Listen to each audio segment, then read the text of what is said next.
Hello everyone, मेरा नाम मोहित वर्मा है। मोहित वर्मा टेट क्लासेस में आपका स्वागत है।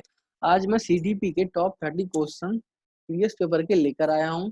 यदि आप इस चैनल को पहली बार देख रहे हो तो please like, share and subscribe करें और बेल आइकन पर क्लिक करें। इससे मेरे द्वारा जो भी नई वीडियो डाली जाएगी आप उस नोटिफिकेशन के माध्यम से देख पाएंगे। चलिए अब हम टॉप 30 क्वेश्चन को देखते हैं। जिसमें आज का पहला क्वेश्चन है हमारा जिसमें आज का पहला क्वेश्चन है हमारा भाषा के अर्जन एवं विकास के लिए सर्वाधिक संवेदनशील अवधि कौन सी है? जन्म पूर्व अवधि, प्रारंभिक बाल्यावस्था, मध्य बाल्यावस्था या किशोर अवस्था? हमें इसमें याद रखना है जो भाषा के अर्जन एवं विकास के लिए जो संवेदनशील अवधि मानी जाती है वो मानी जाती है प्रारंभिक बाल्यावस्था। फर्स्ट का आंसर होगा हमारा B is the right answer, प्रारंभिक बाल्यावस्था। अब हम नेक्स्ट क्वेश्चन पे चलते हैं। नेक्स्ट क्वेश्चन में क्या बोला गया है कि निम्नलिखित में से कौन सी लॉरेंस कोहलबर्ग के द्वारा प्रस्तावित नैतिक विकास की एक अवस्था है? प्रसुप्ति अवस्था, सामाजिक अनुबंध अभिन्यास, मूर्त संक्रियात्मक अवस्था या उद्योग बनाम अधीनता अवस्था? लॉरेंस कोहलबर्ग ने नैतिक विकास के चरण बताए हैं। उनमें उन्होंने 3 चरण बताए हैं। 3 में उनके 2-2 पार्ट हैं, तो टोटल 6 हो जाते हैं उनके। ये जो अवस्था बताई गई है इसमें उनके सामाजिक एवं अनुबंध अभिन्यास के बारे में बोला गया है। जो तीसरा चरण है उनका उत्तर नैतिक, उत्तर परंपरावादी, उत्तर रूढ़िवादी। उसका जो पहला जो उनका उसके अंदर का चरण आता है उसको बोलते हैं सामाजिक अनुबंध अभिविन्यास। ये लॉरेंस कोहलबर्ग ने बताया है। अब हम बी, इसका आंसर हो जाएगा B is the right answer. अब इसी के साथ हम नेक्स्ट क्वेश्चन पर चलते हैं। नेक्स्ट क्वेश्चन में क्या बोला गया है कि कक्षा में परिचर्चा के दौरान एक शिक्षक प्रायः लड़कियों की तुलना में लड़कों पर अधिक ध्यान देता है। यह किसका उदाहरण है? जेंडर पक्षपात, जेंडर पहचान, जेंडर संबद्धता, जेंडर समरूपता? हमेशा हमें याद रखना है, यदि शिक्षक द्वारा लड़कियों की तुलना में लड़कों पर अधिक ध्यान दे या लड़कों की तुलना में लड़कियों पर अधिक ध्यान दे तो वो जेंडर पक्षपात की ओर इंडिकेट करता है। तो इसका हमारा राइट आंसर हो जाएगा जेंडर पक्षपात। ए इज द राइट आंसर। अब इसी के साथ हम चलते हैं आज के नेक्स्ट क्वेश्चन पर। नेक्स्ट क्वेश्चन में क्या बोला गया है कि नेक्स्ट क्वेश्चन में ये बोला गया है बच्चों में जेंडर रूढ़िवादिता एवं जेंडर भूमिका अनुरूपता को कम करने के लिए निम्नलिखित में से कौन सी पद्धति प्रभावशाली है? तो पहला ऑप्शन है जेंडर पक्षपात के बारे में परिचर्चा, जेंडर विशिष्ट भूमिकाओं को महत्व देना, जेंडर पृथक खेल समूह बनाना या जेंडर पृथक बैठने की व्यवस्था करना। हमें इसमें एक चीज याद रखनी है कि पृथक, इसमें ये बोला गया कि जो जेंडर रूढ़िवादिता और जेंडर भूमिका की जो गैप आ गया उसको कम करना है। तो कम हम पृथक के माध्यम से नहीं कर सकते। पृथक का मतलब या अलग बैठने की व्यवस्था करना, तो हमें अलग अलग बैठने की व्यवस्था नहीं करनी है। तो पृथक इसमें भी ये नहीं हो सकता, तो ये आंसर ये हो ही नहीं सकता है। जेंडर विशिष्ट भूमिका को महत्व देना, विशिष्ट भूमिका को महत्व देने के बारे में बात ही नहीं कही गई है इसमें। तो इसका राइट आंसर हो जाएगा हमारा जेंडर पक्षपात के बारे में परिचर्चा करना और उस गैप को कम करना। तो हमारा ए इज द राइट आंसर हो जाएगा। इसी के साथ हम अब नेक्स्ट क्वेश्चन पे चलते हैं। इसमें बोला गया है निम्नलिखित में से किस मनोवैज्ञानिक ने बच्चों को ज्ञान के सक्रिय जिज्ञासु के रूप में देखते हुए उनके चिंतन और सामाजिक एवं सांस्कृतिक विषय, ये की पॉइंट याद रखना है कि विषय वस्तुओं के प्रभाव को महत्व दिया? जॉन बी वॉटसन, लेव वाइगोस्की, जीन पियाजे या लॉरेंस कोहलबर्ग? तो हमें याद रखना है जो सामाजिक एवं सांस्कृतिक अंतर्क्रिया के बारे में जो बात की है वो लेव वाइगोस्की ने की है। और जेवी वॉटसन ने जॉन बी वॉटसन ने व्यवहारवादी थे वो। और जीन पियाजे ने बालक की अवस्थाएं बताई हैं, 4 अवस्थाएं बताई थी। और लॉरेंस कोहलबर्ग ने नैतिक विकास के चरण बताए हैं। तो हमारा हो जाएगा B is the right answer. हम इसी के साथ नेक्स्ट क्वेश्चन पर चलते हैं। नेक्स्ट क्वेश्चन में क्या बोला गया है कि नेक्स्ट क्वेश्चन में बोला गया है जिगसा पहेली को करते समय 5 वर्ष की नजमा स्वयं से कहती है नीला टुकड़ा कहाँ है? नहीं, यह वाला नहीं, गाढ़े रंग वाला, जिसे यह जूता बउरा बन जाएगा। इस प्रकार की जो वार्ता है वाइगोस्की किस तरह से संबोधित करते हैं? अब इसमें फिर वही टर्म हमें रखना है याद, वाइगोस्की। वाइगोस्की के अकॉर्डिंग बच्चा स्वयं से बात करे तो उन्होंने बोला है व्यक्तिगत वार्ता। और पियाजे के अकॉर्डिंग बच्चे स्वयं से बातें करें तो वो कहलाती है आत्म केंद्रित वार्ता। तो इसमें हमसे वाइगोस्की के बारे में पूछा गया है, तो वाइगोस्की अकॉर्डिंग हो जाएगा आंसर व्यक्तिगत वार्ता। ए इज द राइट आंसर। अब हम नेक्स्ट क्वेश्चन पर चलते हैं। नेक्स्ट क्वेश्चन में क्या बोला गया है कि बच्चों को संकेत देना और तथा आवश्यकता पड़ने पर सहयोग प्रदान करना निम्नलिखित में से किसका एक उदाहरण है? प्रबलन, अनुबंधन, मॉडलिंग या पाढ़े ढांचा। हमेशा हमें याद रखना है कि बच्चों को संकेत देना, आवश्यकता पड़ने पर सहयोग देना, ये हमारा इसके फोल्डिंग पाढ़े ढांचा कहलाता है। इसका अर्थ ये होता है कि समस्या समाधान की शुरुआत में बच्चे को वयस्क द्वारा दी गई शुरुआती सहायता अस्थायी सहायता बोलते हैं, जिसे हम इसकी फोल्डिंग कहलाती है। इसमें बच्चों को संकेत देना, आवश्यकता पड़ने पर अस्थायी सहायता दे दी जाए तो वो इसके फोल्डिंग कहलाती है। तो हमारा 7th का हो जाएगा D. D is the right answer. अब हम नेक्स्ट क्वेश्चन पर चलते हैं। निम्नलिखित में व्यवहारों में से कौन सा जीन पियाजे के द्वारा प्रस्तावित मूर्त संक्रियात्मक अवस्था, ये याद रखना, मूर्त संक्रियात्मक अवस्था को विशेषित करता है?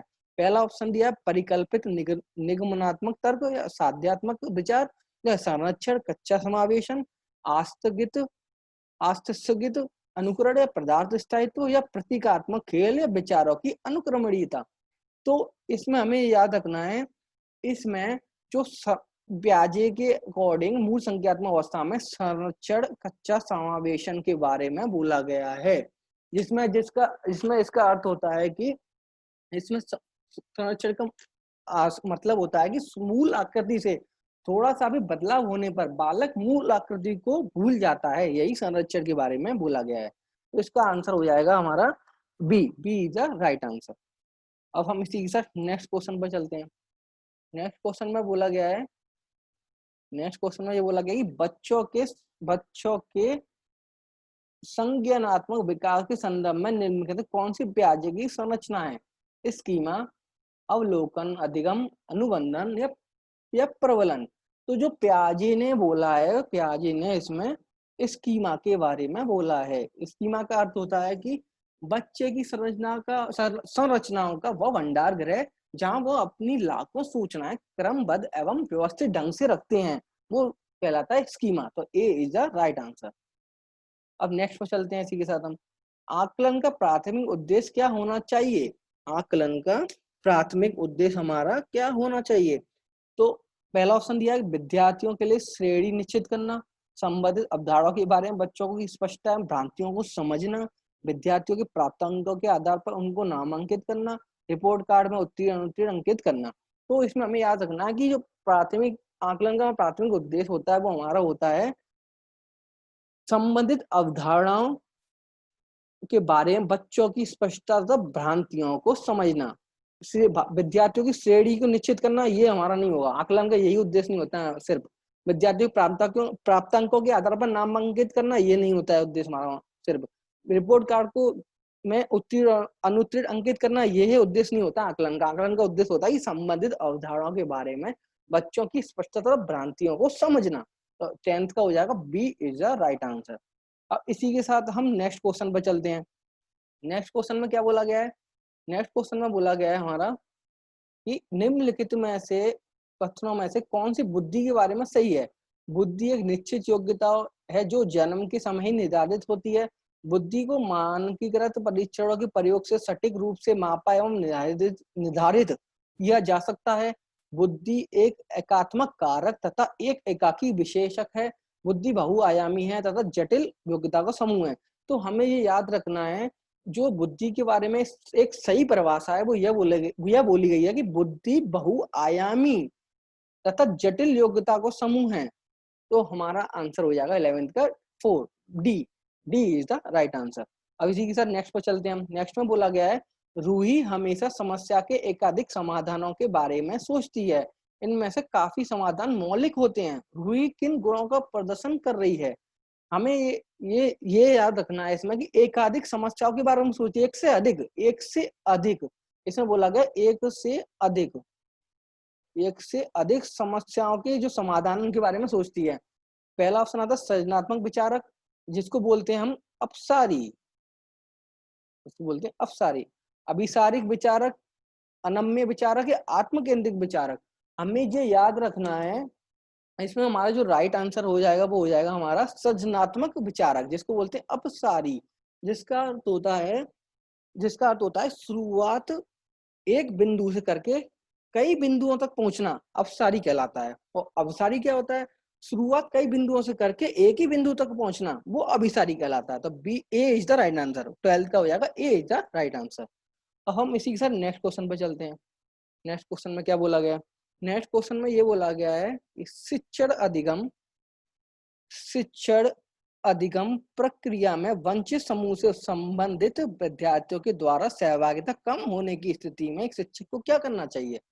बच्चों को विद्यालय छोड़ने के लिए कहना चाहिए, इस स्थिति को जैसी है वो स्वीकार कर लेना चाहिए, इन विद्यार्थियों से अपनी अपेक्षाओं को कम करना चाहिए, अपनी शिक्षा पद्धति से विचार करना चाहिए तथा बच्चों की सहभागिता पर सुधार करने के लिए नए तरीके ढूंढने चाहिए। हमेशा हमें याद रखना है, इस तरीके के क्वेश्चन में हमें बच्चों के प्रति पॉजिटिव ऑप्शन का चयन करना है, नेगेटिव ऑप्शन का चयन नहीं करना है। हमें हमेशा हम पॉजिटिव ऑप्शन के ऑप्शंस को चयन करते हैं, जिसमें हमारा जो पॉजिटिव दिख रहा है बच्चों को विद्यालय छोड़ने के लिए कहना चाहिए, ये नेगेटिव है, ये नहीं होगा।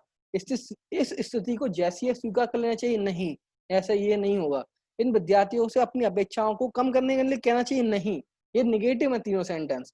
तो अब अपनी शिक्षण पद्धति पर विचार करना चाहिए और बच्चों की सहभागिता में सुधार करने के लिए नए तरीके ढूंढने चाहिए, यही एक पॉजिटिव हमारा ऑप्शन है। तो D is the right answer. 13 का हो जाएगा, D is the right answer. अब हम नेक्स्ट पर चलते हैं। नेक्स्ट में बोला गया है, एक समावेशी कक्षा में एक शिक्षक को विशिष्ट शैक्षिक योजना को तैयार नहीं करना चाहिए, कभी कभी तैयार करना चाहिए, सक्रिय रूप से तैयार करना चाहिए, तैयार करने के लिए हतोत्साहित करना चाहिए। इसमें भी हमें पॉजिटिव ऑप्शन का चयन करना है। जो पॉजिटिव ऑप्शन का चयन होगा वही हमारा आंसर होगा। जैसे इसमें बोला गया तैयार नहीं करना चाहिए, गलत, नेगेटिव। कभी कभी तैयार करना चाहिए, कभी कभी वाले वर्ड को हम यूज नहीं करते हैं। तैयार करने हतोत्साहित, डिस्करेज नहीं, ये नहीं करते हैं हम। सक्रिय रूप से तैयार करना चाहिए हमें। एक समावेशी कक्षा में एक शिक्षक को विशिष्ट शैक्षिक योजना को एक सक्रिय रूप से तैयार करना चाहिए। तो हमारा हो जाएगा 14 का C is the right answer. C is the right answer. अब हम नेक्स्ट क्वेश्चन पर चलते हैं। नेक्स्ट क्वेश्चन में ये बोला गया है कि पठन वैफल्य बच्चों के प्राथमिक लक्षण क्या है? न्यून अवधान विकार, अवसारी चिंतन, पढ़ने में धारा प्रवाहिता, प्रवाह पढ़ने की अक्षमता, एक ही गति विषय कार्य को बार बार दोहराना। तो हमेशा हमें याद रखना है, जो पठन वैफल्य जिसको हम डिसलेक्सिया बोलते हैं, वो हमारा धारा प्रवाह पढ़ने की अक्षमता होती है। तो 14 का हो जाएगा, सी इज द राइट आंसर। अब हम नेक्स्ट क्वेश्चन पर चलते हैं। नेक्स्ट क्वेश्चन में बोला गया कि शिक्षा का अधिकार अधिनियम 2009 में उल्लेख की गई समावेशी शिक्षा की अवधारणा निम्नलिखित में से किस पर आधारित है? व्यवहारवादी सिद्धांत पर, अशक्त बच्चों के प्रति एक सहानुभूतिक अभिवृत्ति, अधिकार एवं आधारित मानवतावादी परिप्रेक्ष्य, या मुख्यतः व्यावसायिक शिक्षा उपलब्ध करा करके अशक्त बच्चों को मुख्य धारा में शामिल करना। तो जो समावेशी शिक्षा में जो आरटी एक्ट 2009 है, उसमें बोला गया है कि अधिकार आधारित मानवतावादी परिप्रेक्ष्य के बारे में बोला गया है। तो हमारा 16 का हो जाएगा, सी इज द राइट आंसर। और हम इसी के साथ नेक्स्ट क्वेश्चन पर चलते हैं। नेक्स्ट क्वेश्चन में बोला गया है हमारा कि संरचनावादी ढांचे में अधिगम प्रारूप से यंत्रवत याद करने पर आधारित, बेस्ड ऑन रोड लर्निंग, प्रबलन पर केंद्रित, अनुबंधन द्वारा अर्जित, अवबोधन की प्रक्रिया पर केंद्रित। तो हमेशा हमें याद रखना है, इसका जो आंसर हो जाएगा हमारा इसका अवबोधन की प्रक्रिया पर केंद्रित। लोड लर्निंग पर ही बेस्ड नहीं है, एनसीएफ मना करता है लोड लर्निंग की। प्रबलन पर केंद्रित नहीं है, अनुबंधन द्वारा अर्जित नहीं हो सकती है, तो अवबोधन की प्रक्रिया पर केंद्रित है, ज्ञान की प्रक्रिया पर यह केंद्रित है। तो 17 का हो जाएगा, D is the right answer. अब हम चलते हैं नेक्स्ट पर। अनेक घटनाओं के बारे में बच्चों के द्वारा बनाए गए सहजानुभूत सिद्धांतों के संदर्भ में एक शिक्षिका को क्या करना चाहिए? बच्चे के इन सिद्धांतों को अनदेखा करना चाहिए, बच्चों को दंडित करना चाहिए, बार बार याद करने के द्वारा एक ही सही सिद्धांत से बदल देना चाहिए, या प्रतिकूल प्रमाण एवं उदाहरणों को प्रस्तुत करके बच्चों के इन सिद्धांतों को चुनौती देनी चाहिए। इसमें भी हमें पॉजिटिव ऑप्शन का चयन करना है। बच्चे के सिद्धांतों को अनदेखा हम नहीं कर सकते, गलत। दंडित करना चाहिए। एनसीएम मना करता है बच्चों को लाठी या डंडा मारने के लिए।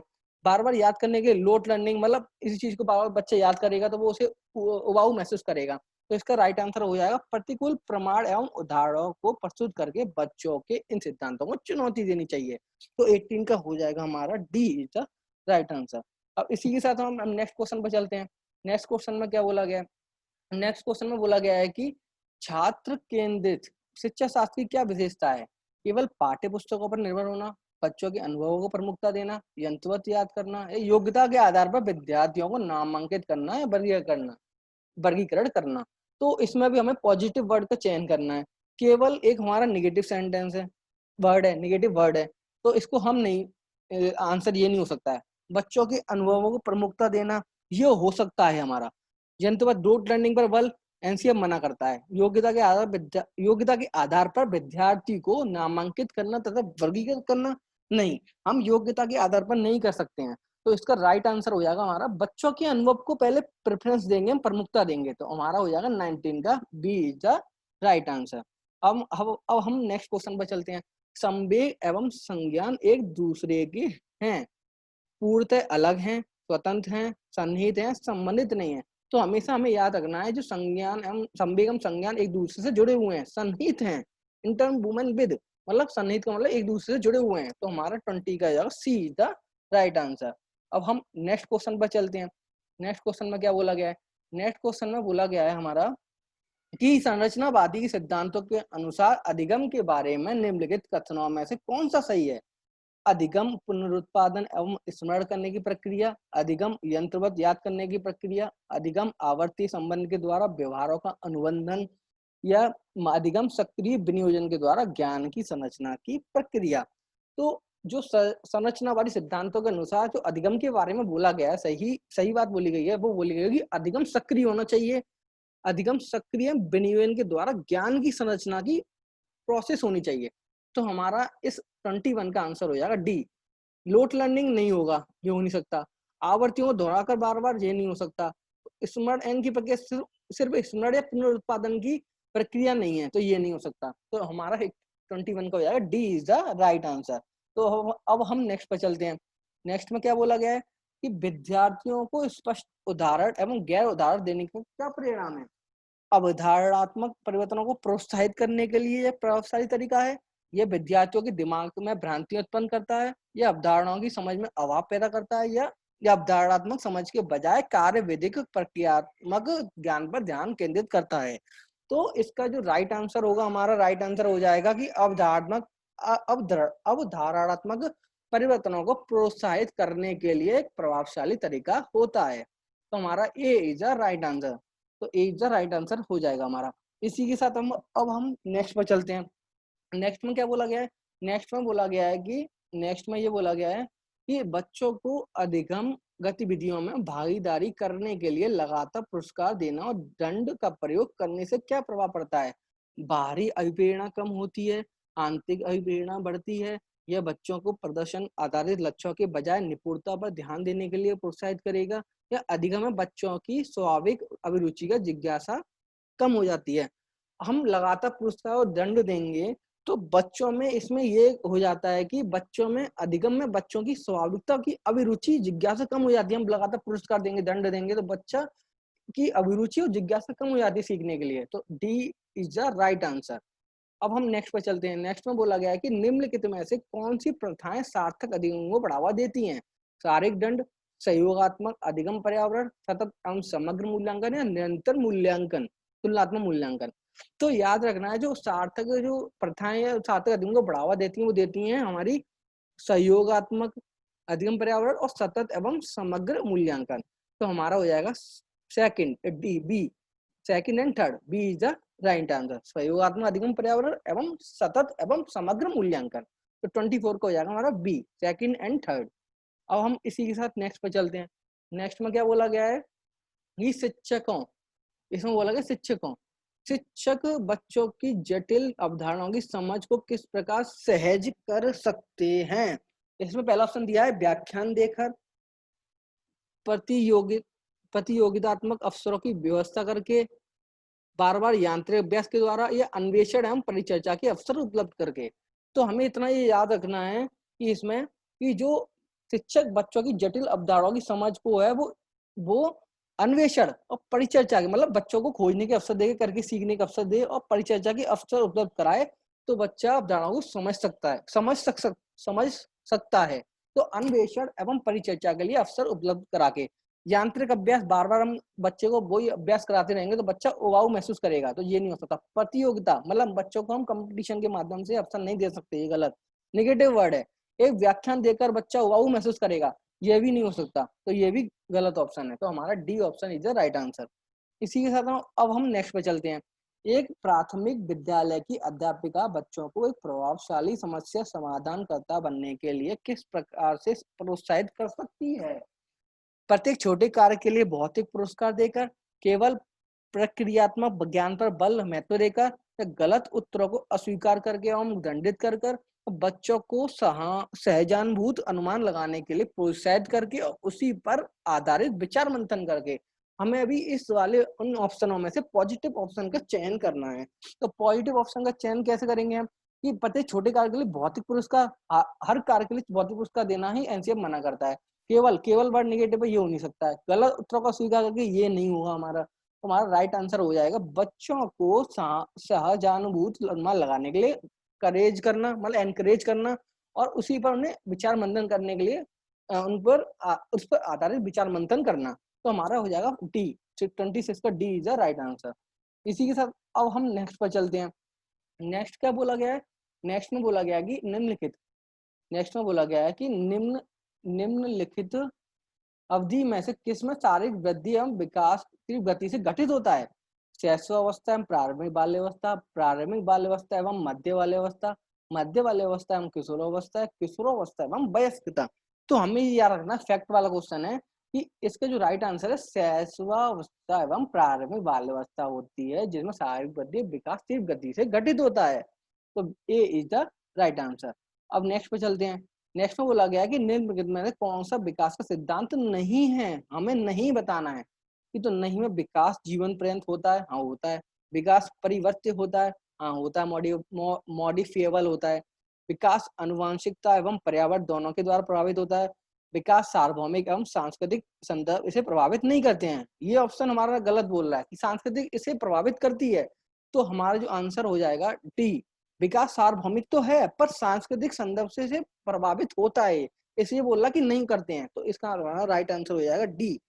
D is the right answer. अब हम नेक्स्ट क्वेश्चन पर चलते हैं। नेक्स्ट क्वेश्चन में क्या बोला गया है? नेक्स्ट क्वेश्चन में बोला गया है कि वैयक्तिक विभिन्नताओं का प्राथमिक कारण क्या है? लोगों के द्वारा माता पिता से प्राप्त आनुवंशिक संकेत पद्धति कोड, जन्मजात विशेषताएं, पर्यावरणीय प्रभाव या आनुवंशिकता एवं पर्यावरण के बीच जटिल पारस्परिक क्रिया। तो हमें ये याद रखना है, जो व्यक्तिगत भिन्नता का प्राथमिक कारण वो होता है, हमारा होता है आनुवंशिक एवं पर्यावरण, दोनों होते हैं। आनुवंशिक एवं पर्यावरण के बीच जटिल पारस्परिक क्रिया, ये हमारी दोनों होती हैं। ये दोनों होती हैं। लोगों के द्वारा माता पिता से प्राप्त आनुवंशिक संकेत पद्धति को, ये सिर्फ नहीं होगा। जन्मजात विशेषताएं यही नहीं होती हैं सिर्फ। पर्यावरणीय प्रभाव नहीं, हमारी दोनों होती हैं, आनुवंशिक और पर्यावरण दोनों होती हैं। तो हमारा D is the right answer हो जाएगा। अब हम नेक्स्ट क्वेश्चन पे चलते हैं, जो आज का लास्ट क्वेश्चन है। निम्नलिखित में से कौन सी द्वितीयक समाजीकरण एजेंसी का उदाहरण है? तो मैं आपको उससे पहले कुछ बता दूं, इसमें जो प्राथमिक समाजीकरण आती हैं एजेंसियां, समाजीकरण, उसमें आती हैं हमारी प्राथमिक में मित्र, पास पड़ोस और आती हैं परिवार। और जो द्वितीयक होती हैं द्वितीयक में हमारे आते हैं विद्यालय एवं मीडिया। ये होता है हमारा द्वितीयक सामाजिकरण। प्राथमिक सामाजिकरण में क्या आता है हमारा? प्राथमिक सामाजिकरण में हमारा क्या आता है? मित्र, पास पड़ोस एवं परिवार। और द्वितीयक सामाजिकरण में क्या आता है? द्वितीयक सामाजिकरण में आता है हमारा विद्यालय, मीडिया। तो सी इज द राइट आंसर। अब हम आज की वीडियो में मैंने आपको क्या कराया? आज आपको मैंने टॉप 30 क्वेश्चन सीडीबी से संबंधित कराए और उसके बारे में मैंने थोड़ा आपको बताया भी क्वेश्चंस किस तरीके से बनते हैं एग्जाम में। यदि ये वीडियो आपको अच्छी लगी हो तो प्लीज लाइक करें। लाइक के माध्यम से मुझे मोटिवेट करें, जिससे मैं आगे और अच्छा कर सकूं। तो आज की वीडियो में इतना ही। Thank you.